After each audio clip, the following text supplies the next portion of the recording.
What will it be like to visit Europa, one of Jupiter's moons? Here's what I'll cover in this video: the surface, under the surface, gravity, atmosphere, temperatures, and other insane features. Get ready because this is going to be a crazy video. Similar to Titan, Europa is one of those incredible moons that may actually contain life. It may have all of the required ingredients for life to occur. This is a big deal because if we can have concrete proof that this is the case, then Europa will be one of humanity's main focal points in the future. Not necessarily to live on it, but it will for sure help us understand the universe more. How long will it take to get to Europa? Depending on the mass of the rocket and many other factors, it could take anywhere between 6 to 10 years to get to Europa. So that's a very, very long time. Now let's talk about Europa's features. Regarding its size, it is just smaller than our moon. What about its surface? What is it made out of? As of now, we know that it's mostly water ice. Remember, our moon, Earth's moon, is mostly rock. This moon is mostly water ice. This leads to Europa being a very bright moon due to the icy structure. Now, it won't shine like a star, but it will be pretty bright for a moon. It is tidally locked to Jupiter, meaning that one side of the moon will always face Jupiter. And if you are on that side of Europa, then you'll see Jupiter in the sky all the time. Now that would be amazing, to see Jupiter in the sky. Not only that, it would seem as if Jupiter is still. Because remember, since they are tidally locked and Europa is orbiting around Jupiter, you'll see Jupiter in one place in the sky all the time. You will not see Jupiter moving across the sky. Now that's pretty neat. In addition, a full orbit around Jupiter will take about 3.5 days.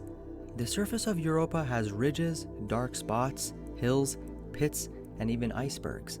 So when we're on the surface walking around, expect lots of rough terrains and be sure to watch your step. What is the atmosphere like? Well, we know that it's very weak, but it contains oxygen. And this is very important as it is a key ingredient to life. What are the temperatures like? The temperatures vary, but the average temperature can be taken as negative 190 degrees Celsius. That's not good at all, but that's expected. What about the gravity? It's about 7.5 times less than Earth's. That's good to some degree, like there will be less forces on your body and you can hop around like a bunny everywhere, but it can also have some negative health effects, and these health effects can occur on a molecular level, so there may be no way around it. What's the water like? Most likely it's salt water, but it's still water, and that's important. One important issue about the surface is that it can have high energy radiation. This is one of the downsides to colonizing this moon. If we are not prepared for this, the odds of you surviving the radiation, even after a month, is low. So we must be prepared for that if we are ever planning to visit Europa. As I've mentioned briefly before, the top layer of the moon will be mostly solid ice. There will be lots of fractures and cracks due to the constant forces from Jupiter and also from the dynamic moon itself. Some of these cracks on the surface can be kilometers wide and thousands of kilometers long. Now, what's under all that ice? On the lower layers, there's liquid water. The ice layer on top is on average 20 kilometers thick, and the ocean under it is on average 105 kilometers thick. Imagine an icy shell with liquid water under it. And believe it or not, Europa's underground oceans has more water than Earth does. Now that is crazy.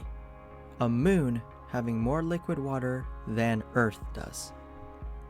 There have been observations that there are actually hydrothermal vents that may exist down there, and geysers that shoot water 160 kilometers above Europa's surface.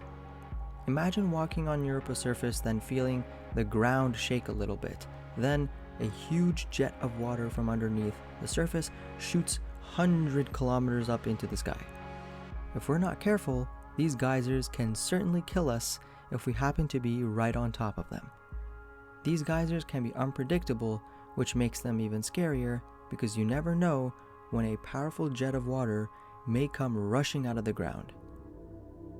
Since these geysers contain the liquid water that is beneath the surface, this means that we can actually examine the oceans of Europa without even going underground. Did you know that the surface can even glow in the dark? Our moon glows in the night due to the reflection of the sun's light bouncing off of it, but Europa's glow is a little different than this. The other side of Earth's moon, the side we never see, is dark, but Europa's other side can be emitting a beautiful glow in the dark. This can be explained using the compounds in the atmosphere of Europa, but we are still hesitant on that. Europa is, for the most part, so promising that around the year 2023, a spacecraft called Europa Clipper will launch towards Europa to find out if the moon is habitable or not. And if it turns out to be habitable, then there is a very good chance that life exists on it, and we just have to find them. Imagine the exploration missions that will take place if we find out that Europa is habitable. That will be an incredible time. If you could go to Europa to explore, would you go? Why or why not? Let me know. Hope you learned something new today. Thank you for watching and take care.